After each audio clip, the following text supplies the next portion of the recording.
하늘에 계신 우리 아버지여, 이름이 거룩히 여김을 받으시오며 나라가 임하시오며 뜻이 하늘에서 이루어진 것 같이 땅에서도 이루어지이다. 오늘 우리에게 일용할 양식을 주시옵고 우리가 우리에게 죄 지은 자를 사하여 준 것 같이 우리 죄를 사하여 주시옵고 우리를 시험에 들게 하지 마시옵고 다만 악에서 구하시옵소서. 나라와 권세와 영광이 아버지께 영원히 있사옵나이다. 아멘.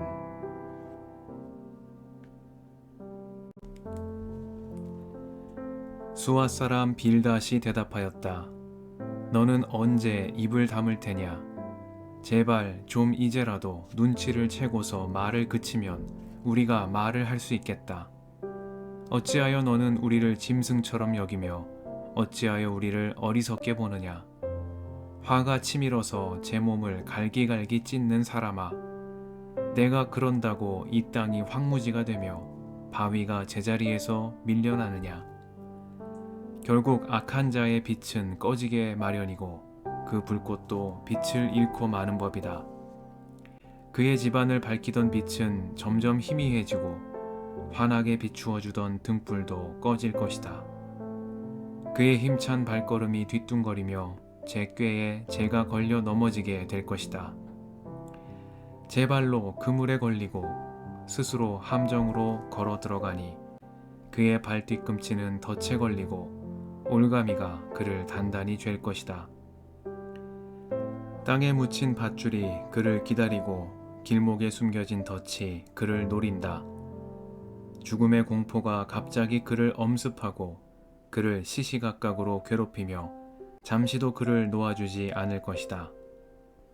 악인이 그처럼 부자였어도 이제는 굶주려서 기운이 빠지며 그 주변에 재앙이 늘 도사리고 있다.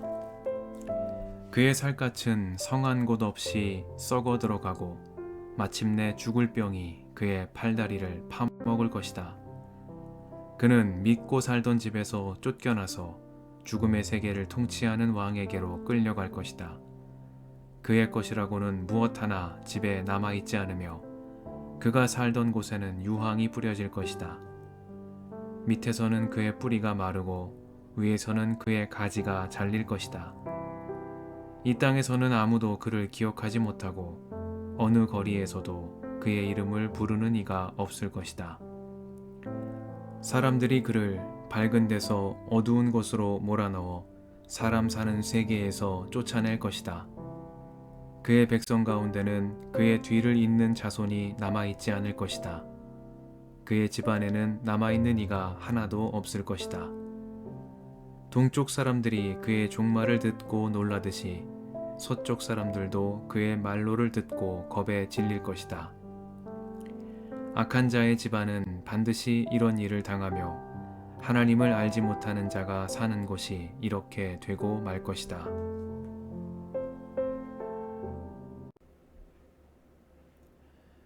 주님의 은총과 평화가 이 저녁에 여러분과 함께 하시길 빕니다.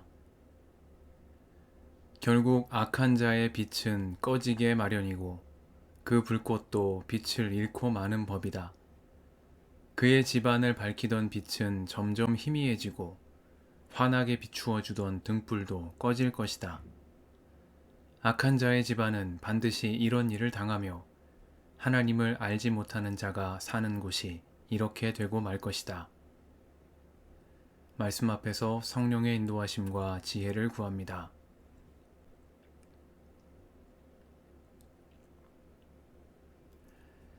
욥기 18장은 욥의 친구 수아 사람 빌닷의 두 번째 발언을 전합니다. 엘리바스의 말에 대한 욥의 응답을 들은 빌닷은 욥에게 화를 내며 말합니다. 너는 언제 입을 다물 테냐? 제발 좀 이제라도 눈치를 채고서 말을 그치면 우리가 말을 할 수 있겠다. 어찌하여 너는 우리를 짐승처럼 여기며 어찌하여 우리를 어리석게 보느냐? 빌닷은 욥이 화를 내고 있다고 말하지만 화가 난 사람은 욥이 아니라 빌닷입니다. 절망 가운데 기진맥진한 욥은 화를 낼 힘이 없습니다. 화를 낼 이유도 사라졌습니다. 화를 낸다고 달라질 상황도 아니고 화를 내서라도 변화시키고 싶은 그 어떤 희망이 욥에게 남아있지 않기 때문입니다. 그는 단지 친구들의 말을 어리석다고 여길 뿐입니다. 그런 욥에게서 빌닷은 눈치를 찾고 있습니다. 아무리 그래도 이쯤 말했으면 이제 알아들을 때가 되지 않았느냐는 식입니다. 빌닷의 인내심은 서서히 바닥을 드러내고 있습니다. 그러나 그는 물러서지 않습니다. 다시 한번 욥에게 세상의 이치, 진리의 말을 전합니다. 그것은 악한 자의 빛은 꺼지게 마련이고 그 불꽃도 빛을 잃고 만다는 것입니다. 악한 자의 발걸음이 힘차 보여도 그의 힘찬 발걸음이 뒤뚱거리며 제 꾀에 제가 걸려 넘어지게 될 날이 올 것이라는 말입니다. 악인이 그처럼 부자였어도 이제는 굶주려서 기운이 빠지며 그 주변에 재앙이 늘 도사리고 있을 것이라고 말합니다.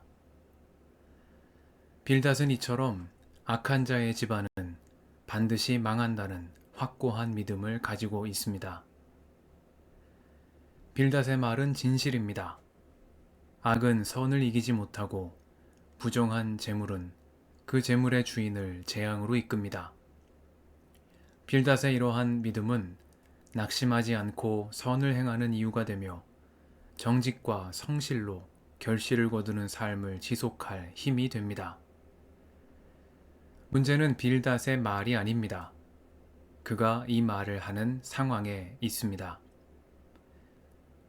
빌닷은 이 옳은 말을 지금 욥 앞에서 하고 있습니다. 욥은 빛을 잃었습니다. 그는 걸려 넘어져 있습니다. 욥은 굶주려 기운이 빠져 있고 누가 봐도 재앙을 당한 사람임을 알 수 있는 상황에 놓여 있습니다. 그렇기에 빌닷의 말은 욥을 그의 면전에서 악인으로 정죄하는 말이 되고 말았습니다. 빛을 잃어버리니, 걸려 넘어지니, 한때 부자였으나 지금은 굶주려 기운이 빠지니, 그 주변에 재앙이 늘 도사리고 있느니 그가 바로 욥이기 때문입니다. 옳은 말이라 할지라도 때와 장소를 가리지 못하는 말은 상대방에게 상처를 남깁니다. 그 말을 부정할 수 없는 약자의 자리에 있는 사람일수록 그 상처는 커지고 깊어집니다. 흠잡을 데 없는 빌닷의 말은 한마디 한마디가 욥을 찌르는 칼이 되었습니다. 다음 장에 이어 나오는 욥의 응답처럼 빌닷의 말에 욥은 그야말로 산산조각이 나고 말았습니다. 빌닷의 옳은 말이, 그 말이 전혀 필요 없는 상황, 그런 말을 하지 않았더라면 더 좋았을 상황에서 나왔기 때문입니다. 솔로몬의 지혜를 전하는 잠언은 지혜로운 사람은 말을 신중하게 하고 하는 말에 설득력이 있다고 말합니다. 선한 말은 꿀송이 같아서 마음을 즐겁게 하여 주고 쑤시는 뼈를 낫게 하여 준다고 이릅니다. 진실을 말하되 때와 장소를 살펴 말하는 지혜로운 사람의 말에는 힘이 있습니다. 그의 말은 낙심한 이들을 일으켜 세우는 주님의 손길이 됩니다. 절망에 빠진 이들의 마음을 즐겁게 하여 다시 일어날 용기를 주고 그의 아픈 몸과 마음을 치유하는 주님의 손길이 됩니다. 생명을 살리는 말씀의 힘, 이것이 참으로 지혜로운 사람의 말이요 예수님께서 보여주신 말씀의 권세입니다. 그러나 빌닷의 옳은 말에는 이 생명을 살리는 힘이 없습니다. 우리를 불러 일으켜 세우시는 주님의 손 맞잡고 절망의 자리를 박차 일어나 은총의 새날을 향해 나아가는 우리가 되게 해주시기를 이 저녁에 간구드립니다. 함께 기도하시겠습니다.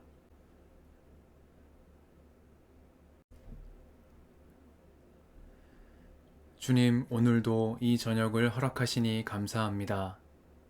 죄인의 친구이신 예수님, 우리를 부르시는 주님의 손 맞잡고 절망의 자리를 박차고 일어나 은총의 새날로 나아가는 저희가 되게 하옵소서.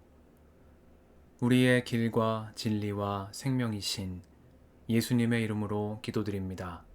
아멘.